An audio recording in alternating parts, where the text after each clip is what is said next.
Rise and shine, Thailand day 5, and on day 5 we headed to a service station to pick up some snacks because we had a long adventure ahead of us. I found some more Walker's crisps, but they had some crazy flavours like seaweed, sweet basil, salted egg, cheesy twist, seaweed twist, chili crab, and spicy lobster. I opted for some seaweed crisps and they were really good. We also saw some Fanta and Sprite, which although they were spelt completely different, it was definitely 100% recognisable what they were. Anyway, eventually we left the service station and got on our way. We were actually on our way to a temple on the top of a mountain, but it was quite a long drive, so we stopped off at probably the most beautiful cafe I've ever seen in my life. The owner had clearly put a lot of time and effort into maintaining her garden, and over time she had collected so many iconic things. I decided to start exploring outside, and on my way to the opening, I spotted a little friend. I conversed with him for a while, and then I made my way to the nearest opening, where I discovered that I was in the horse and chariot section of the cafe owner's collection. She had model horses with chariots which you could sit in, and some old wooden chariots which were no longer in use and therefore decorated with flowers. Then I turned to my right and I saw an old Ferris wheel. As I made my way to it, I almost tripped over a roller coaster, half buried in the grass, and I realised I'd reached the amusement section of her collection. On my way back to the cafe, I saw so many flowers. Lotus flowers in pots of water, cute little purple flowers which were making the bees very happy, some beautiful little pink flowers, and these beautiful golden flowers. I even found some little chilies growing there.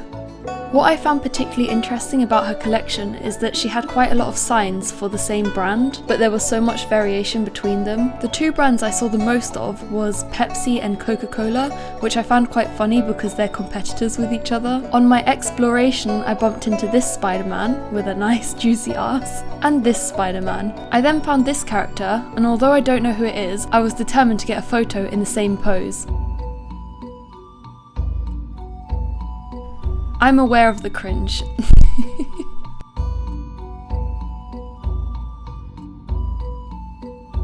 She had so many different kids' cars, and I wish I had one when I was younger. Oh wait, I did. Here's a picture.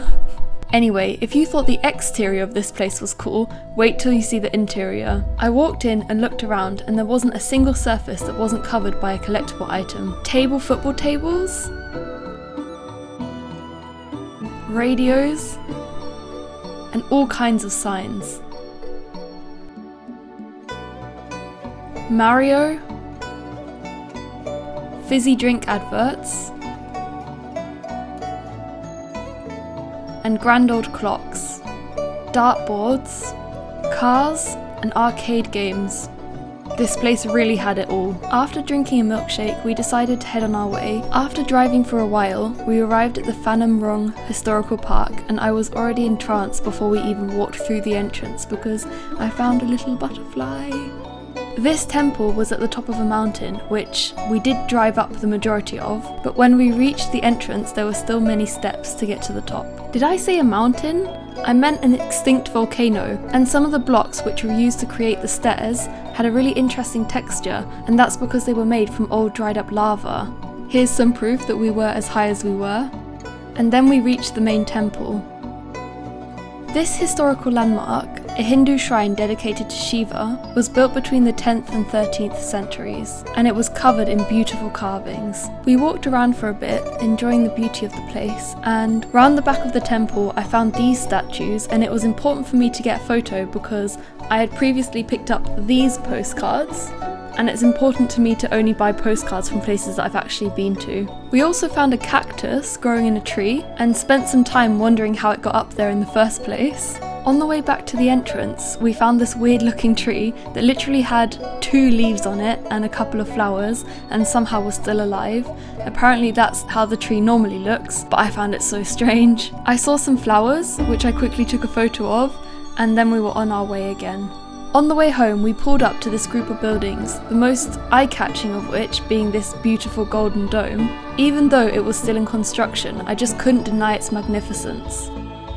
We strolled past it further into the complex, only to discover what, in my opinion, were the most beautiful temples I've ever seen. The complex seemed to consist of the big dome at the front, a big main temple with an impressive shrine, and then out the back, over a little bridge, almost on an island of itself, another little temple. It was so quiet there, apart from the wind chimes, and there was not another soul in sight apart from one lone farmer across the water. Even this tiny temple was beautifully decorated. The thing I found the most magical about this place was this peaceful Buddhist statue looking calmly out over the water.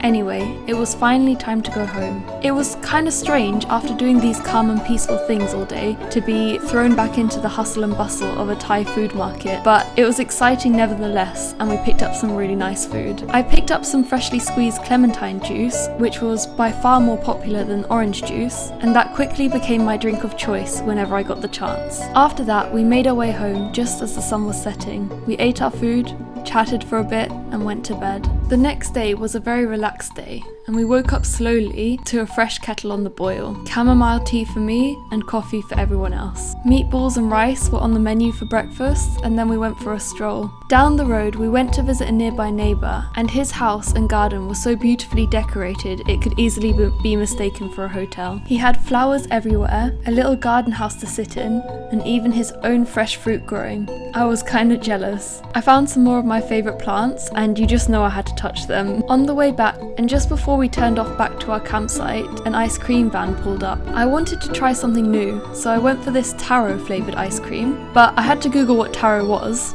Apparently it's a root vegetable and it's believed to be one of the earliest cultivated plants, so the more you know. I also wanted to enjoy whichever ice cream I got though, so I did end up getting a safe option as well, an orange flavoured ice lolly, but I ended up liking both of them, so bonus for me. Anyway, it was time to write my postcards, which I did in peace until I got joined by this little lizard.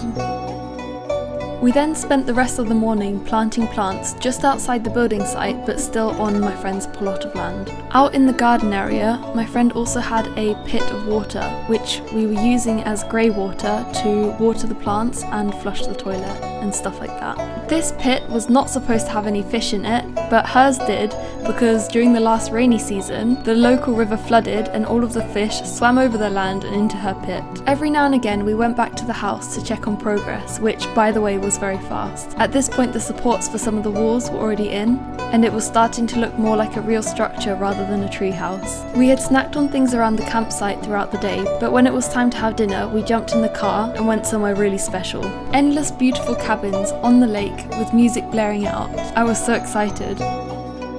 We made our way down to where the cabins were to discover that each one was themed. To our right we had a Marvel character themed cabin, but we chose to go into this pretty pink one. Once we'd made our way inside the cabin, we realised they were perfect for people who wanted to go swimming. Each one had these foam rafts over the lake, and if you went upstairs, there was even a slide. I wish I had known this before I went because I didn't pack a swimming costume, but it was still nice to just be there because it was so beautiful. We ordered some food and it all looked amazing, but I stuck with my cowpat out of fear of spiciness. Once we'd finished our meal, it was time to go, and we spent the evening sitting on the top floor of my friend's house, chatting until the sunset. The next day when I woke up, I was kinda sad because this was our last day in Buriram. We baked some sweet potatoes for breakfast, and they weren't ordinary sweet potatoes. Some were yellow, some were orange, and some were purple, but they were all delicious. Literally just solved racism. We decided to make the most of our last day though, and we jumped in the car and went a little bit off-road. The road seemed to get smaller and smaller until we finally arrived where we were trying to get to, which was a field full of flowers. According to my friend, these flowers weren't planted by anyone in particular, but rather they were wildflowers and they just sprouted on their own. We explored for a while and then we made our way back to the campsite, where I discovered that these little creatures were wandering all over the tree next to my tent and all in my food. Obviously, that food got thrown away pretty quickly, and these were a little bit more intimidating than the ants that were munching on my apple core earlier. There were a few bugs around the campsite that were more welcome though, for example this grasshopper, but he didn't want to be friends.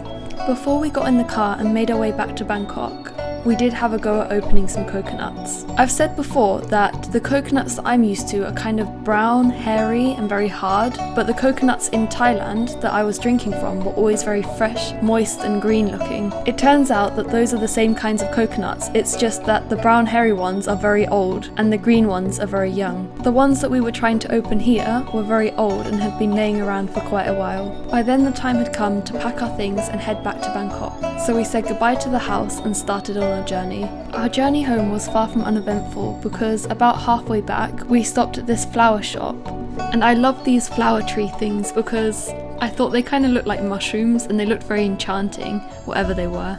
We passed some mountains and some statues, and finally we arrived in Bangkok. I didn't really film much more of this day because we pretty much went home and fell asleep.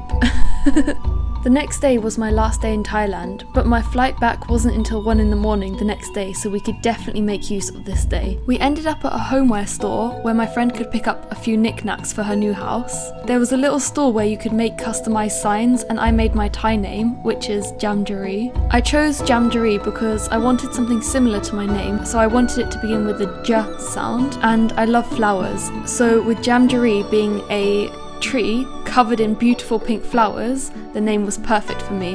After that we went to this really touristy temple which I wish I knew the name of. I found this guy who I thought looked cool underneath this guy who also looked cool in front of one of the buildings. We lit some incense sticks and donated some flowers. This was not the main attraction though, because right outside there was this ginormous statue. And there wasn't just this one, but rather there were multiple of them. And down the side of this whole complex there was a river where people were feeding the fish. There were quite a few fish. And can I just point out that the fish were absolutely not confined to a small space, but because they were all so desperate to get to the food, they chose to compact themselves together this much. We caught one, which was kind of fun, and then we released it again. I also found it really beautiful that in addition to donating flowers and incense, you could also light candles in the shape of flowers. Anyway, my time was running out and it was time to go back home and pack my suitcase ready to fly. When we were back home, my friend's family showed me this folder of old money that they'd been collecting for some time. This was my favourite note. After flicking through these for a while, it really was time to get going. It was already dark and it was time to head off to the plane station, otherwise known as the airport. I can English. And something weird that I didn't expect was that the moon was upside down. Well, technically it wasn't upside down, but it was sideways somehow. I'm used to seeing the moon like this when it's a crescent, but in Thailand it looked like this. I mean, if you think about it, it makes sense. The moon is going to look different depending on where you look at it from, but I just wasn't expecting it. After this excitement, not too much else happened. We were kind of exhausted. It was 10 in the evening, and we drove to the airport where my friend dropped me off, and that was that really. The only thing I noticed, which was kind of interesting, was that there was a strong ban against flying with jackfruit or durian. Apparently it's because they produce a really strong smell. And again, the more you know. I enjoyed my flight again. I slept through most of it. For dinner we had some kind of fish with potatoes, which was very, very nice. And when breakfast came around, I wasn't quite ready to transition back into eating European food, so I ordered prawn noodles, and that was very good as well. And then I was home, and that was that really. And I missed Thailand so much. My friend and my friend's family made me feel so welcome in Thailand, and I just want to thank them so incredibly much because I miss Thailand already and my experience there was amazing. I hope I can go there again, and until I do, I hope you enjoy the future content of just me hanging out in my room. Anyway, I hope you enjoyed the video and I'll see you in 3 weeks. Oh, and by the way, I'm Jess. Bye!